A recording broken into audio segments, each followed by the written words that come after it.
ये मेरा ट्राइंगल है और इसमें ट्राइंगल में ये एंगल 90 डिग्री है, राइट एंगल। जैसे हमको पता है आपको पहले से कि 90 डिग्री के सामने वाली जो साइड है, यानी 90 डिग्री की सम्मुख भुजा क्या कहलाएगी? 90 डिग्री की सम्मुख भुजा। हम लिख भी दे रहे हैं याद रखने के लिए, 90 डिग्री की सम्मुख भुजा है ना, क्या कहलाएगी? कर्ण होगी, कर्ण। और ये क्या होती है? सबसे बड़ी भुजा होती है, ठीक है। तो इसको हम इसके सामने वाली सम्मुख भुजा बोलते हैं। ये सबसे बड़ी भुजा है ना, biggest side of the triangle, जो भी नाम है PQR। तो biggest side of triangle PQR। इस त्रिभुज PQR की सबसे बड़ी भुजा, मतलब ये H है, हाइपोटेनुअस है। H का मतलब हाइपोटेनुअस है ना, इन हिंदी इट इज कॉल्ड कर्ण। ये तो पता है। हम इसके आगे चलते हैं।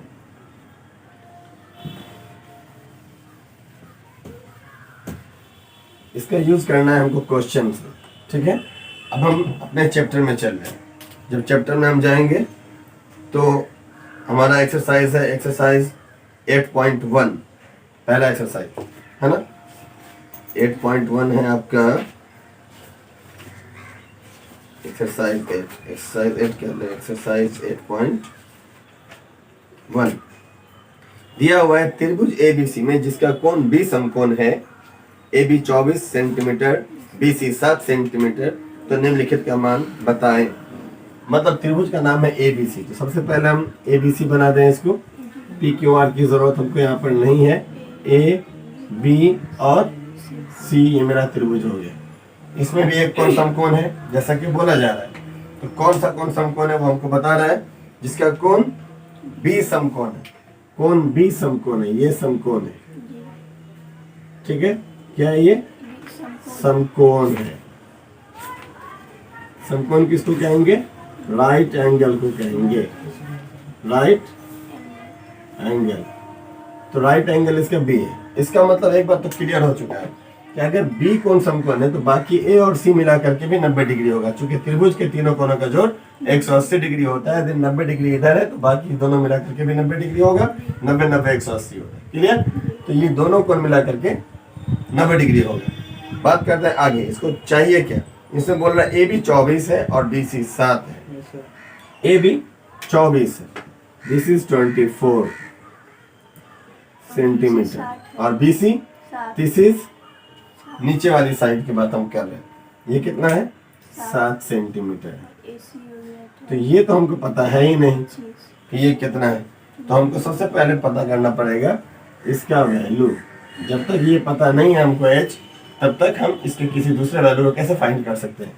तो हम समझेंगे कि इसमें कौन क्या है। सबसे पहले ये दो बाइने इसके सामने होने की वजह से ये सबसे बड़ी भुजा है, ये कर्ण है। मतलब H² बराबर P² प्लस B² का जो सूत्र है वो यहाँ पे लागू होगा। क्या लागू होगा? H² बराबर P² प्लस B²। क्लियर है? इस सूत्र का हम वहाँ पे इस्तेमाल करेंगे। कैसे करेंगे? आ जाते हैं। सबसे बड़ी भुजा तो यही होनी है, तो बाकी P² और B² इसी दोनों में से कोई होगा। कोई एक P होगा, कोई दूसरा B होगा। हम यहाँ पे बिल्कुल फ्री है, एंगल का कोई बाध्यता नहीं है, सिर्फ 90 डिग्री एंगल की बात करी गई है। तो हम इसको ही P मान ले रहे हैं। अब फिर इसको हम B मान लेंगे। तो P² का मतलब 24 cm का स्क्वायर प्लस 7 cm का स्क्वायर। तो 24 का स्क्वायर जो होगा कितना हो जाएगा? 576 हो जाएगा, 576 सेंटीमीटर स्क्वायर। और ये कितना होगा? 49 सेंटीमीटर स्क्वायर। और कितना हो जाएगा? 625 सेंटीमीटर स्क्वायर। और इसको अगर अगला और हिस्से फेच करेंगे, ये हो जाएगा 25 सेंटीमीटर गुना 25 सेंटीमीटर, ठीक है। अब हम सीधे इसके अगले पहलू में आ जा रहे हैं, जिसको हम H² बोलते हैं। तो हम जानते हैं H² हट जाएगा तो रूट आएगा फिर ये जो दो वैल्यू है उसमें से एक को हम निकाल लेंगे। 25 सेंटीमीटर 25 सेंटीमीटर है, एक बाहर आ जाएगा 25 सेंटीमीटर, ये h आ गया, मतलब h कौन है, AC आ गया। हम कह सकते हैं AC is equal to 25 centimetre हमारे पास वैल्यू के फॉर्म में आ चुका है। इसको हम थोड़ा सा अलग से लिख ले रहे हैं बिकॉज ये हमारा मेन रिजल्ट है, इसका इस्तेमाल अभी कई और जगह पे हमको करना है, ठीक है। इसके आगे हम करेंगे, इसको आप नोट कीजिए। तो ये मेरा सवाल है ना। इसमें हम जान लें यहाँ तक हम निकाल चुके थे, ये 25 सेंटीमीटर 24 सेंटीमीटर और 7 सेंटीमीटर, ये दोनों हमको ऑलरेडी दिया हुआ था। और ये चूंकि सबसे बड़ी भुजा थी, इसको निकालना था, तो हाइपोटेन्यूज के सूत्र से मतलब h² बराबर p² प्लस b² का इस्तेमाल करके हमने दोनों का स्क्वायर करके ये वैल्यू निकाल लिया। अब तक हमने देखा। अब इसके आगे हमको चाहिए क्या, sine a, it means this angle, इसको हम थीटा कंसीडर करते हुए इसके सामने जो भी है वही p होगा। अगर साइन a निकाल लें तो a के सामने वाली भुजा क्या होगी, ये मेरी परपेंडिकुलर होनी है, ठीक। तो इस सवाल के लिए जहां जहां एंगल a दिया हुआ है हम यहाँ लिख दे रहे हैं, फॉर एंगल a, कौन a के लिए, इतना कंसिडर रखिए। a की ही बात कर रहे हैं, b के लिए नहीं। अगर एंगल a को लेकर चले देन यहाँ भी a लगा है, यहाँ भी a लगा है, एंगल a की बात हो रही है। तो इस दोनों ही सवाल के लिए, इसमें उसमें नहीं होंगे। इसके लिए क्या होना है, ये जो BC है, BC P का काम करेगा, P परपेंडिकुलर का काम करेगा, लंब का काम करेगा, ठीक है। परपेंडिकुलर लंब का काम करेगा। इसका वैल्यू 7 सेंटीमीटर है। जैसे ये P 7 सेंटीमीटर है तो इसका मतलब AB क्या हो गया मेरा, AB क्या होगा, ये मेरा बेस हो गया। और ये बेस कितना है, 24 सेंटीमीटर। अब मेरे पास H के लिए कोई सवाल ही नहीं है, हम सीधा इसका वैल्यू लिख देंगे। साइन का वैल्यू हम जानते हैं P/H होता है, और P/H का मतलब P मेरा 7 है और H मेरा 24 है। तो 7 सेंटीमीटर 24 सेंटीमीटर, सेंटीमीटर कैंसिल, तो ये मेरा जो आंसर आ रहा है वो कितना हो जाएगा, हम सिर्फ कह सकते हैं ये आंसर है मेरा 7/24। एक आंसर मेरा ये आ रहा है। वहीं पे दूसरे वैल्यू की बात करें, कॉस, तो कॉस फार्मूला से होता है B/H। तो B/H का मतलब B और H का वैल्यू हमको चाहिए। B और H का वैल्यू कितना है, तो B यहाँ पे 24 है, मतलब AB है, B AB है, और H चाहिए, H मेरा AC है ना। यहाँ भी हमने गलती कर दिया, H AC है ना, ये 25 हो गया ना, 24 नहीं होगा, 25, ठीक है, 7/25। और यहाँ भी क्या होगा, यहाँ क्या हो जाएगा, AB, तो AB है 24 सेंटीमीटर बट्टा 25 centimetre, centimetre cancel, again 24/25 answer. ये दो आंसर हो गया। इसका जब हम इधर आते हैं तो यहाँ पे आप सिंपल है कि हमने क्या कहा था, फॉर एंगल ए, यहाँ किसकी बात होगी, for angle C. Angle C की बात करेंगे तो ये एंगल सी हो गया, तो अब इसको भूल जाइए, ठीक है। ये नहीं है मेरे पास कुछ, कोई कंफ्यूजन नहीं। अब सी के हिसाब से मेरा पी कौन बनने वाला है, ये मेरा पी है। तो अब पी क्लियर है आपका वो, तो बाकी पी कौन होगा, ये है आपका पी, है ना। अगर ये पी है तो ये बी होगा ना, P B H, P B खोजना था, इसमें पी ए मिल गया तो बी ए ही होगा, एच तो वही है। तो अब इसमें अगर हम साइन सी की बात कर रहे हैं तो साइन सी फार्मूले से क्या आएगा मेरे पास, P/H, P/H, और इसका P कितना मिल गया आपको, 24 सेंटीमीटर, मतलब AB, और ये कितना हो जाएगा H, AC, वैल्यू कितना हो गया, 24 सेंटीमीटर 25 सेंटीमीटर, कैंसिल करेंगे 24/25, दिस इज आंसर। इसके बाद हम बात करते हैं इसके लिए, कॉस सी के लिए फार्मूला से क्या बनेगा, B/H। अब इसका B खोलना है, B तो 7 आएगा इसका, बिकॉज ये P हो चुका है, तो ये B आपका BC है, BC/AC। वैल्यू के लिहाज से 7 सेंटीमीटर बट्टा 25 centimetre, cancel 7/25, this is answer of the answer of the question. ठीक, हाँ। अब आमना देखो, अगला क्वेश्चन है हमारा क्वेश्चन 2, जिसमें बोल रहा है tan p minus cot r का वैल्यू निकालना है। फिगर सामने है, देख रहे हैं tan p p q r के लिए बात कर रहे हैं, जहाँ पर q मेरा 90 डिग्री है, क्लियर है ना। जब q 90 है तो चूंकि सामने वाला ये h हो गया मेरा, इसका मतलब h मेरा क्लियर है, मतलब h किसको बोलेंगे हम, पी आर को।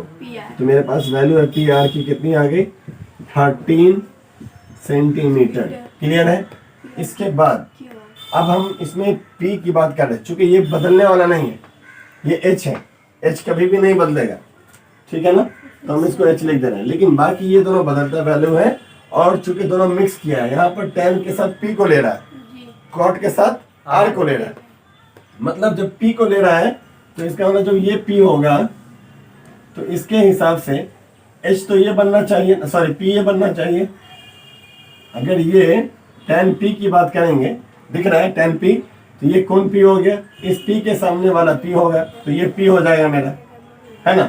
जब ये p होगा तो इसका वैल्यू क्या है, क्यू आर है, आइडेंटिफाइड नहीं है, बट हम बोल सकते हैं p बराबर व्हाट, क्यू आर, किसके लिए, फॉर एंगल p, ठीक है, एंगल p के लिए। इस तरह से एंगल को दिखाते हैं ना, तो ये जो कोण p है मेरा, कोण p की बात कर रहे हैं, तो कोण p के लिए मेरा क्या आ जाएगा, p क्यू आर। तो इसके लिए b कौन आएगा, जब ये p बनेगा तो ये b बनेगा, तो b का वैल्यू हो जाएगा p क्यू, ठीक है इतना। अब अगर इसी को हम r के लिए बात करेंगे, r के लिए, तो हम इसको हटा दे रहे 2 मिनट के लिए, इसका काम अब मेरा खत्म हो चुका है, ठीक है। चूंकि tan और cot का जो वैल्यू है h पे जाता ही नहीं है, वो कहाँ से निकलेगा, p और b के बीच का संबंध है ना। tan में भी p और b का संबंध है, और cot में भी p और b का ही संबंध है। तो हमको तो बस p और b चाहिए, p और b निकाल लिया, किसके लिए, p के लिए, p के हिसाब से सामने वाला p होना चाहिए था, इस एंगल p के लिए p ये होता, परपेंडिकुलर होता, तो लंब हो गया मेरा p क्यू आर, वो मैंने ले लिया, और इसके बाद ये बेस हो जाता है, बेस हमने ले लिया p क्यू।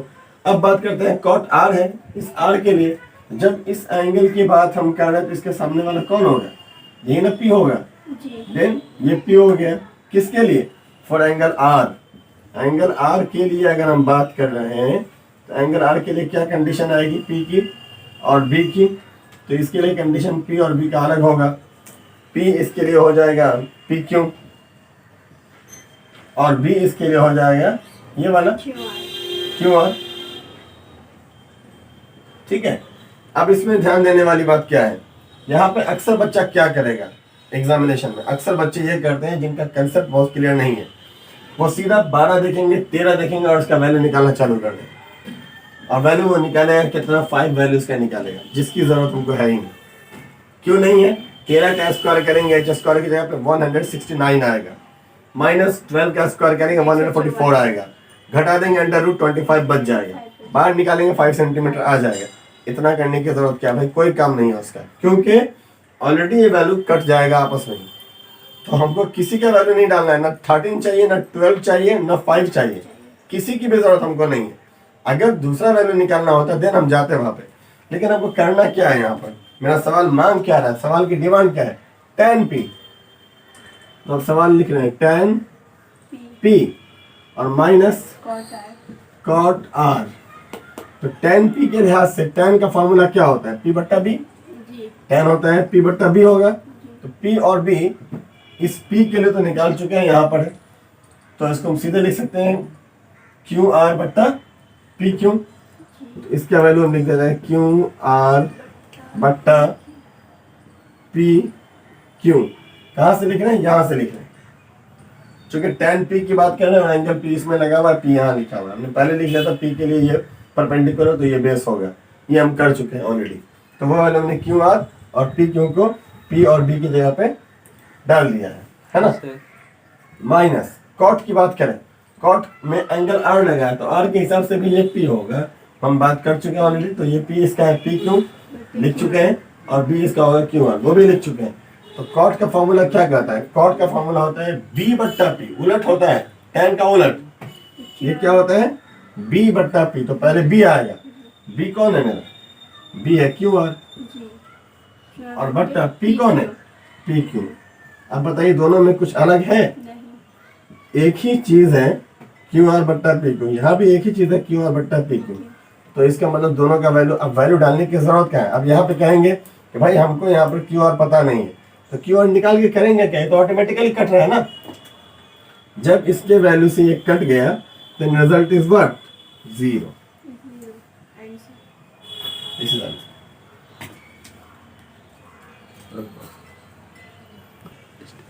अगला सवाल है क्वेश्चन 3, साइन ए बराबर 3/4 दिया हुआ है। तो अब साइन ए बराबर 3/4 के लिए हमको एक ट्रायंगल अगर बनाना पड़े तो हम इसको ABC कर लेते हैं, ठीक है। This is A, this is B and this is C। तो अगर ये ABC है तो इसका मतलब है, इसका वैल्यू दिया है, इसके अकॉर्डिंग फिगर बना हुआ नहीं है, लेकिन हम समझाने के लिए बोल रहे हैं। अगर A की बात कर रहे हैं तो A यहाँ पर है, तो A के सामने वाला ये P होगा, P होगा, और इसके बाद वाला क्या होगा, B होगा, सिंपल सी बात है।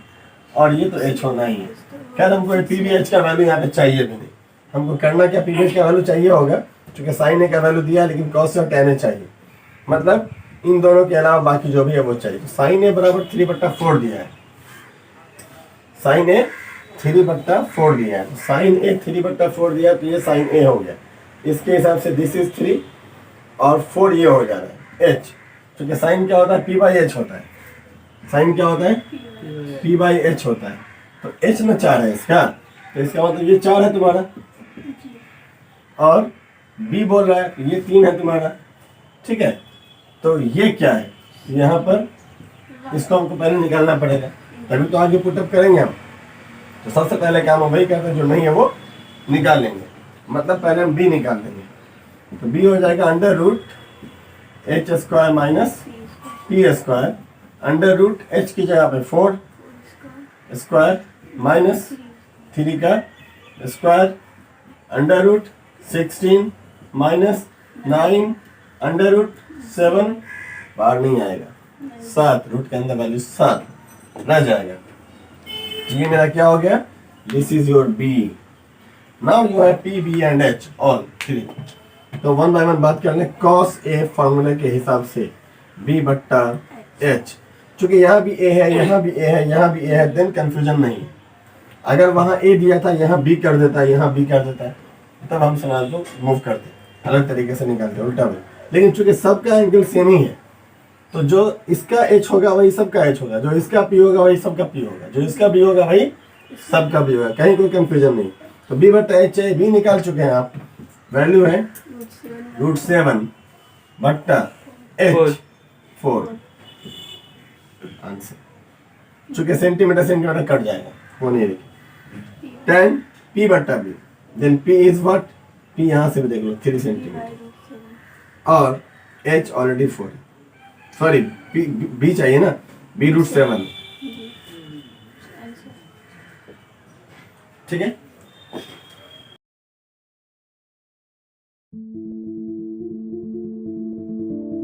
इससे हम निकाल लेंगे cot A का वैल्यू। cot A क्या हो जाएगा मेरा, cot A बराबर 8, और ये 15 नीचे आ जाएगा, यानी 8/15। और फॉर्मूले की बात करेंगे तो cot A का फॉर्मूला होता है साइन का, सॉरी tan का उल्टा, और tan होता है आपका P/B। तो मतलब ये क्या होगा, P/P।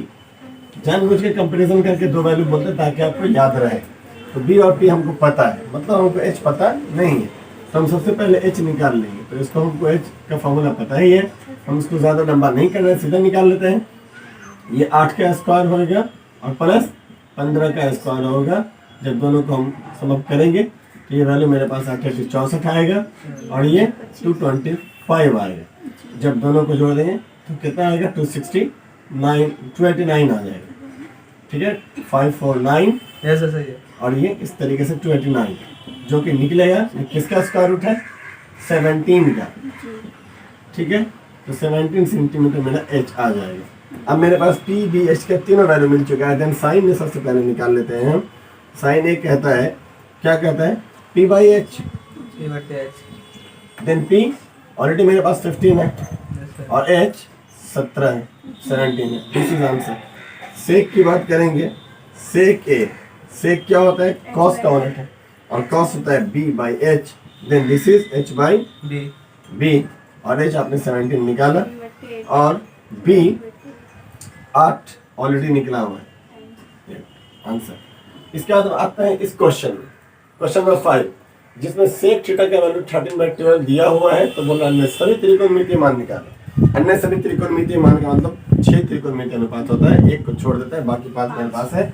नंबर 1 साइन है, साइन थीटा में निकाला गया, थीटा में ही निकाल लेते हैं साइन थीटा। दूसरा होगा कॉस थीटा, तीसरा होगा टैन थीटा, चौथा होगा कॉसेक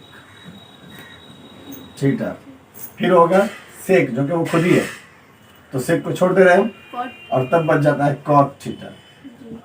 दिस 5 1 by 1 हम सबको निकाल लेते हैं। अब अगर हम सपोज साइन की बात करते हैं तो ये क्या होता है? p by h, लेकिन सवाल यहाँ पर है h और b है, लेकिन p तो कहीं है ही नहीं, तो पहले हम p निकालेंगे। यहाँ पे p फॉर्मूले से निकाल लीजिए, यहाँ पे जो फॉर्मूला यूज करते हैं हम यहाँ पे आ रहे हैं, p is equal to under root what h square minus b square, दोनों वैल्यू मेरे पास दिया हुआ है।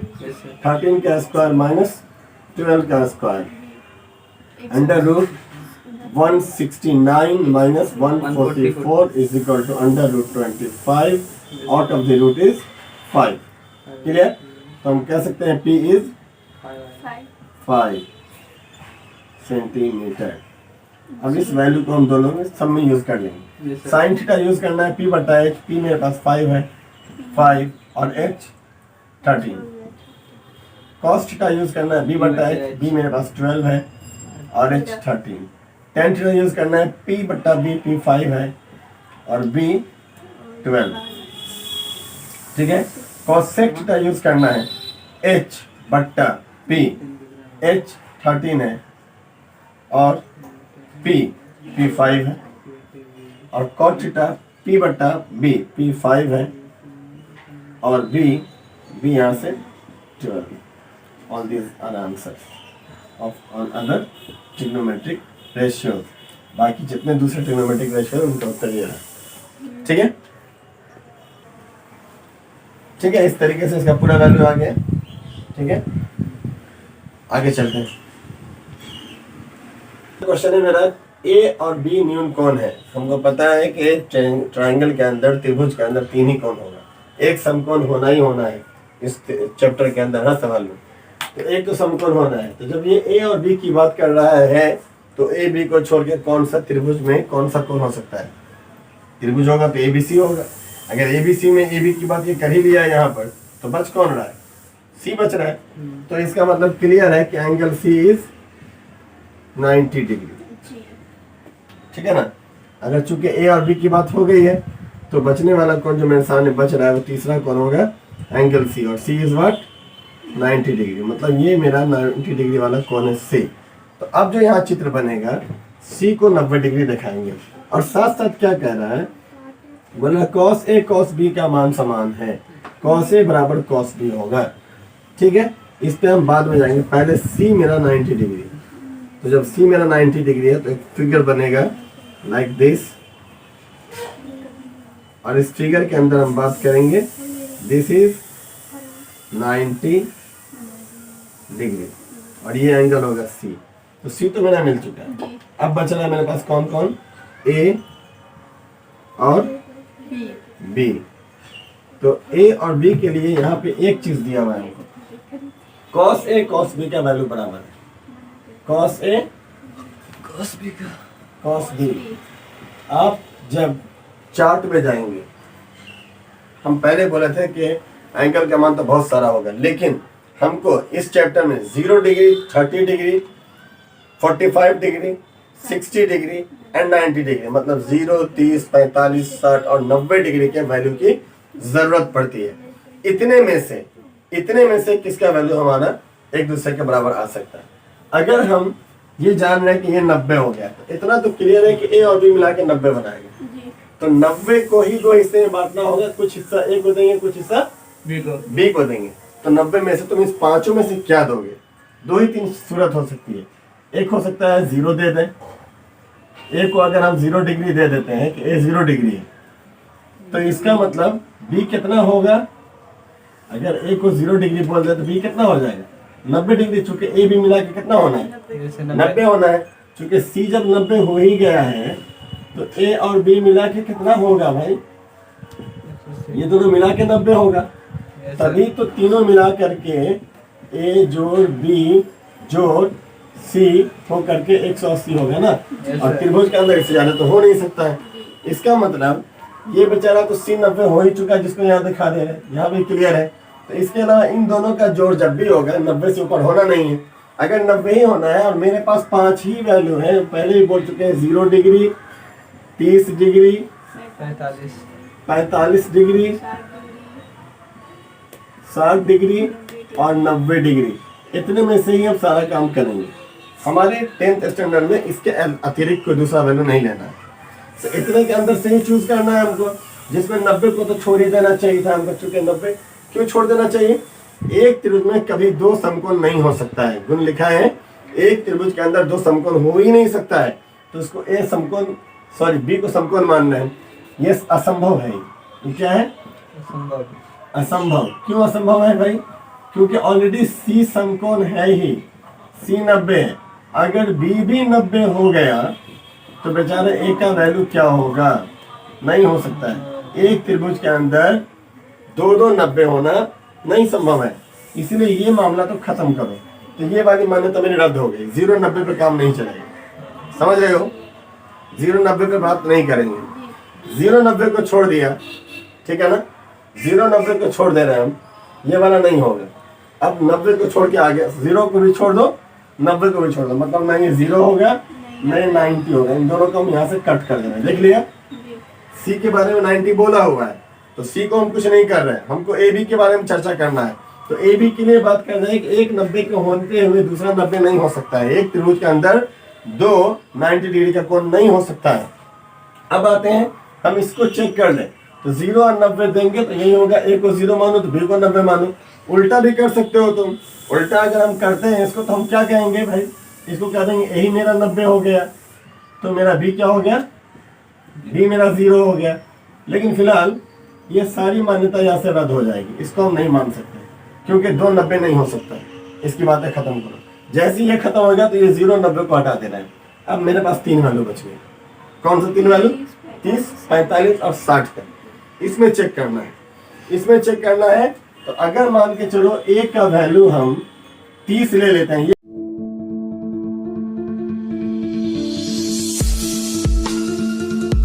ठीक है। अब हम जानते हैं जैसे ये असंभव था, अगला है कि अगर ए का वैल्यू 30 और बी का 60 रख के चेक किया तो cos ए का वैल्यू cos 30 रख के √3/2 आएगा। cos बी का वैल्यू 60 रख करके 1/2 आएगा। क्या? √3/2 is equal to 1/2। This is not possible, ये इम्पॉसिबल है, असंभव है। तो दोनों स्थिति अलग हो जा रही है। इसका मतलब हम इस निष्कर्ष पर आते हैं कि ये 30 को भी नहीं मानो और 60 को भी नहीं मानो। तो इसका मतलब एक ही बच ही रहा विकल्प मेरे पास। अब उसको देख लेते हैं। मतलब क्या? cos A cos B दोनों का वैल्यू 45 और 45 रख करके संभव है? बिल्कुल संभव है। इसका वैल्यू